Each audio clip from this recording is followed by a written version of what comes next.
자, 나침반 선생님의 거꾸로 교실 세 번째 주제로 들어왔습니다. 벌써 세 번째네요. 자, 오늘 배우게 될 내용은요, 우리 살인 세력의 등장과 붕당의 출현에 대해서 살펴보게 될 겁니다. 자, 이제 우리 살인이란 새로운 용어가 등장했고, 붕당이란 말이 등장했습니다. 이 두 용어에 대해서 여러분들이 개념적으로 정리를 꼭 해야 되겠죠. 자, 이번 시간에 여러분들이 꼭 알아야 할 내용은 먼저 살인의 특징에 대해서 살펴보게 될 겁니다. 오늘 가장 중요한 개념이 되는 것이 바로 살인이 될 것이고요.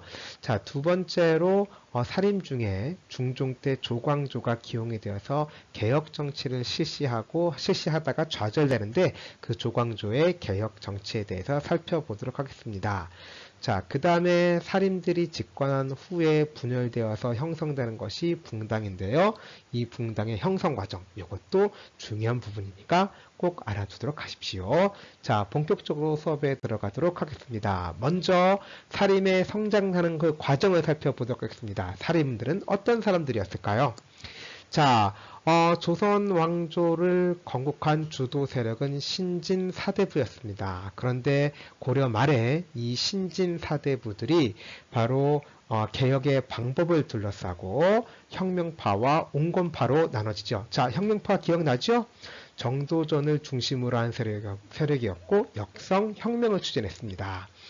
자, 이들은 결국 이제 조선왕조를 건국을 하고 조선왕조 초기에 문물과 제도를 정비한 사람들이 바로 이들 혁명파였죠. 그런데 세조가 즉위하는 과정에서 공을 세운 사람들이 이제 훈구파로 불리게 되었고, 이들은 공신으로서 고위 관직을 독점하고 또 권세를 이용해서 막대한 토지도 차지하고 또 상업활동에도 관여하면서 엄청난 재산을 축적하게 됩니다.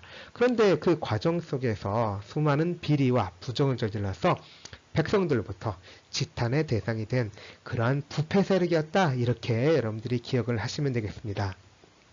자, 한편 조선왕조를 참여를 거부하고 지방으로 내려갔던 온건파들은요, 이제 학문을 연구를 하고 그 다음에 제자들을 양성을 하게 되는 것이죠.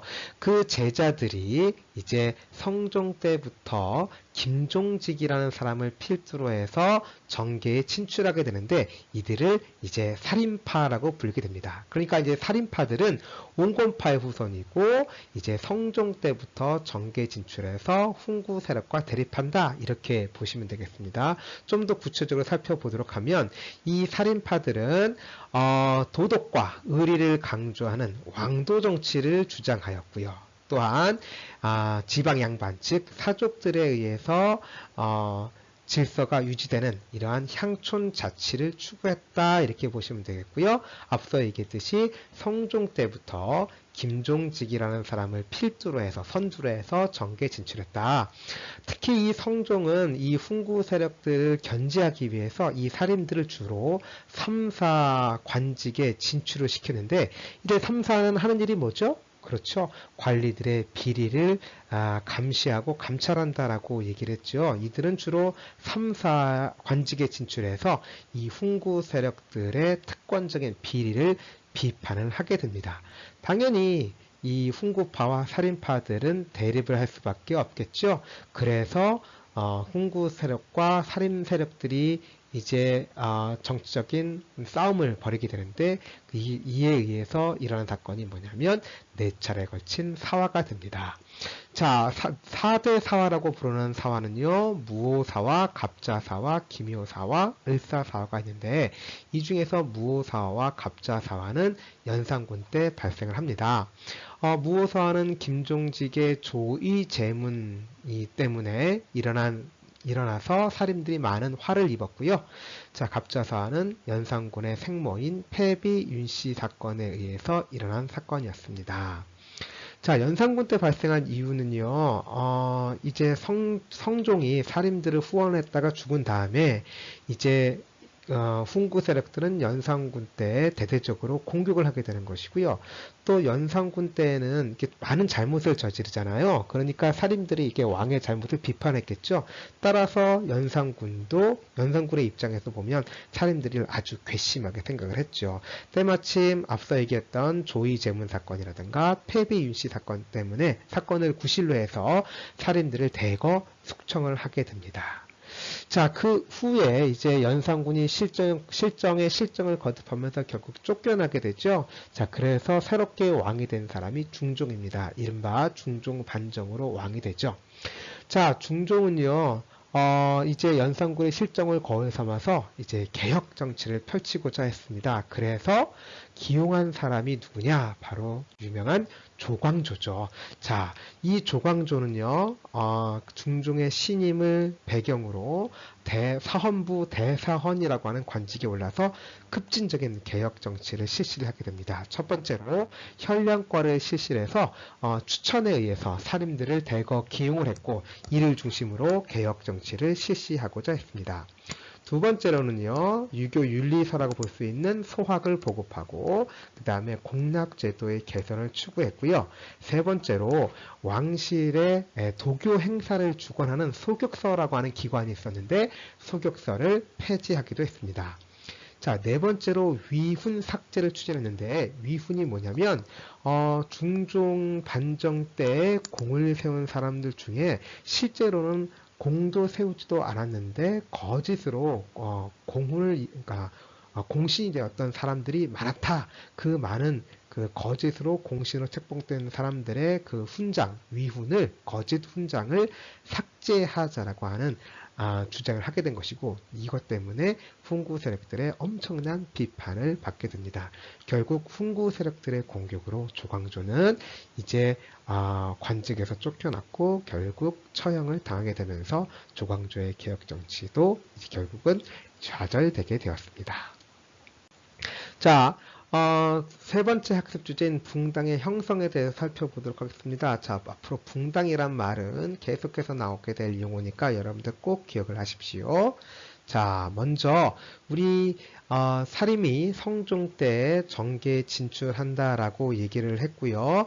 주로 3, 4의 언관직을 차지하면서 훈구 세력들을 비판한다라고 얘기를 했습니다. 따라서 훈구와 사림은 대립하게 되었고 그것이 4차례에 걸친 사화로 나타나게 되었다라고 얘기를 했습니다.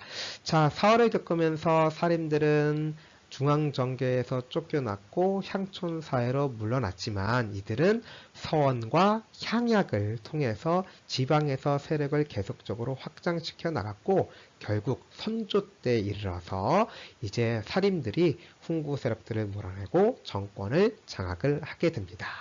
자, 이 정권을 장악한 살인들은요, 이제 기존의 훈구 세력들, 또 외척 세력들의 정치를 청산하는 과정 속에서 강경파와 온건파로 나눠집니다. 즉, 동인과 서인으로 분열을 하게 되는 것이죠. 동인들은 주로 이제 사림이 정권을 장악한 후에 정계에 진출하게 되는 신진 살인들이 중심을 이뤘고요. 대표적인 인물은 김효원이었습니다. 한편 서인들은 이제 선조 이전 때부터 차츰차츰 정계에 진출했던 선배 사림입니다.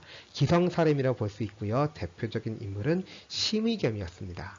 그런데 이 동인과 서인들의 대립이 격화되는 그러한 원인이 됐던 것은 바로 이조 전랑을 둘러싼 심의겸과 김효원의 갈등이었습니다. 자, 이조 전랑이라고 하는 직책은요, 품계는 낮지만 문관의 인사를 담당하는 이조에서 가장 실무적인 역할을 담당했기 때문에 어느 붕당에서도 서로 이 관직을 차지하고자 했습니다.